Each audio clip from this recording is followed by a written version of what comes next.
ভগবান ব্রহ্মাক্ত চতুর্শ্লোকী ভাগবত শ্রবণ করে। সেই চতুর্শ্লোকী ভাগবতের ৩ নম্বর শ্লোকটা কি কইছে?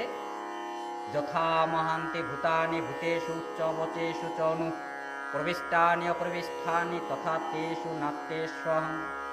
যেমন এই জগতত ৫টা ভূত আছে না নাই?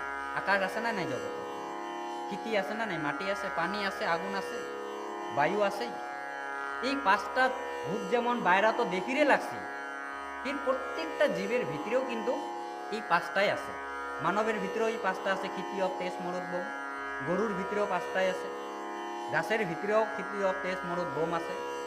তা ঠিক তেমন করিয়া হে ব্রহ্মা, মুই সৃষ্টির বাইরাও আসং, আর প্রত্যেকটা জগৎ জীবের মুই হৃদয়ত আসং।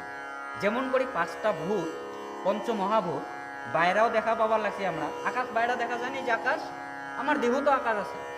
ঠিক তেমন করি মুই প্রত্যেকটা জীবের হৃদয়ত আসং, ফির মুই প্রত্যেকটা জীবের বাইরাও